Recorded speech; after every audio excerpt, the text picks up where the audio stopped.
Now, First Lady Melania Trump is set to put Hunter Biden on a $1 billion notice over comments that he made during an interview on Channel 5 with Andrew Callahan. Now, Melania Trump claims that the son of the former US President Joe Biden made false, defamatory, disparaging and inflammatory statements about her, and she's demanded that the content be removed immediately, and it's also called for him to issue an apology or face legal action. Wow, I was not expecting a legal fight between Melania Trump and Hunter Biden in 2025. What did you make of this?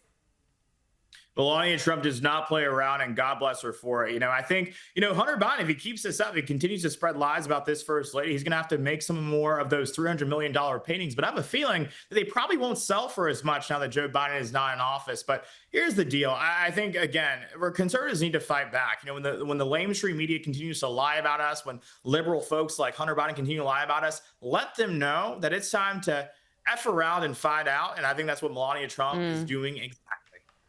Now, a Democratic whistleblower told the FBI that Adam Schiff approved leaking classified information in order to discredit President Donald Trump, according to newly released documents. Now, the documents, which are obtained by Just the News, were recently handed over to Congress by FBI Director Kash Patel, and according to the report, the intelligence staffer called the leaking treasonous and illegal. CJ, what more can you tell us about this?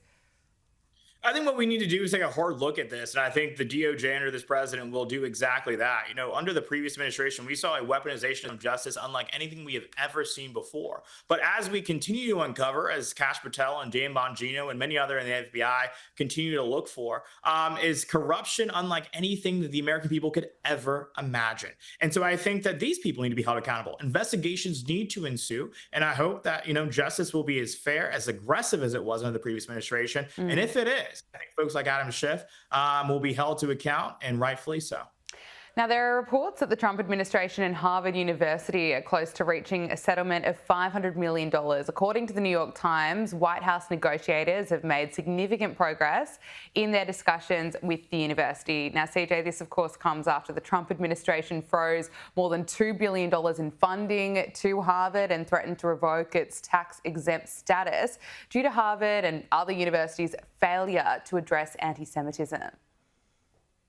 I think, we say this thing in Gen Z, it's make their pockets hurt. I think this president has certainly learned how to do just that. And I think that's the only way these institutions are going to learn with their incredible billion-dollar endowment funds, right? And so I think there is no place for anti-Semitism in this country. There's no place for anti-Semitism on our college campuses. But also, too, let's go back to just a few years ago. These college campuses are not just breeding grounds for anti-Semitism, but they're breeding grounds for anti-Americanism, anti-Western civilization. And so I think it's long past these universities learn their lesson. And I love to see a president fighting so hard to bring that lesson out. Finally, I've got to talk about Sydney Sweeney again. It's the story or the advertisement, I guess, that just keeps going. It never ends. But a new Economist YouGov poll found that up to 12% of Americans found Sydney Sweeney's American Eagle ad campaign offensive. We have played some of the reactions and the insane reactions from lefties crying about it on TikTok. We played that here in our show a couple of weeks ago. But CJ, 12%. I mean, who are these people that find Sydney Sweeney, her hot, sexy ad, offensive? Surely we could all be celebrating that hotness is back. Gabriella, all I have to say is I want you to imagine what this 12% of people look like. And I think we can go from there. It's a fair point. CJ Pearson, it is great to speak with you. Thanks so much for joining us on Power Hour. Thank you so much. Good to see you.